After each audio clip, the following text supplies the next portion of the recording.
สวัสดีไอ้สบายดีโดยอืมไอ้ไซส์ผมกับพวกเฮามานี่ได้ดนมาไหนแล้วประมาณ2-3 ปีแล้วคิดว่า2 ปีปลาย3 ปีแล้วหรือว่าไอ้ตัวนี้ก็เป็นตัวที่2แล้วที่เราจะมาใส่เนาะตัวเก่าก็คือว่ามันเริ่มเสื่อมคุณภาพเดนนิดนึงแล้วแมนเนาะแมนแมนอยากมันอยากพีได้นิดนึงละนี่เฮาก็มาเฮ็ดตัวใหม่ที่มันงามขึ้นกว่าเก่าตัวนี้นะอืม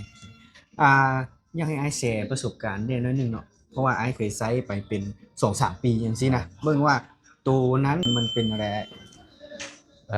ช่วงแต่ก่อนที่ว่าบุหันได้ใส่กับในการไปกันมานะก็คือว่าอยากจัดทรงโดนนิดนึงเพราะเขาเป็นคนผมน้อยเนาะมันต้องได้จัดทรงนิดนึงแล้วแต่หลังจากที่ว่าเขาได้มาใส่ประมาณช่วง2 ปีหลังเนาะก็รู้สึกว่าไปงานมางานไปงานใดก็รู้สึกว่ามีความมั่นใจขึ้นเนาะแล้วก็บทของเขาบ่ได้กังวลเกี่ยวกับทรงผมแล้วก็บุคลิกเขาเลยเนาะคือว่าเป็นแบบธรรมชาติเลยเนาะแต่หลายคนเขาเห็นเขาก็ท้วงเอาไปเฮ็ดหยังมาคือว่าหนุ่มขึ้นแทนนะก็เลยว่าเอาไปใส่วิกผมเนี่ยไอ้ลองตีราคาบ้างว่าตัวที่ใช้ไปเนาะประสบการณ์ที่เราใช้นี่ถือว่ามันเป็นอะไรถือว่าดีหลายบ่เทียบจากตอนที่เรายังบ่มีแม่นดีเนาะ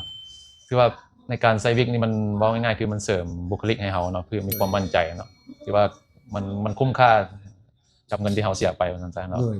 อยากให้ไอ้ฝากหน่อยหนึ่งเนาะสำหรับคนที่แบบว่ายังอายอยู่บ่ทันอยากกล้าใส่ว่าแบบเราเป็นจังซี่แต่ว่ายังอายที่แบบใส่วิกผมอันนี้ก็แล้วแต่ทางส่วนบุคคลซั่นซะเนาะเลยแต่ว่าโดยตัวอ้ายเองแล้วคิดว่าใส่แล้วมันบ่มีหยังเป็นตาอายว่าซั่นซะมันเฮ็ดให้บุคลิกเราดีขึ้นเรามั่นใจขึ้นในการใช้ชีวิตประจำวันก็บ่มีปัญหาแล้วก็หลายๆคนหมู่อ้ายแนะนำไปนะเขาเจ้าก็เริ่มมาใส่หลายคนWow.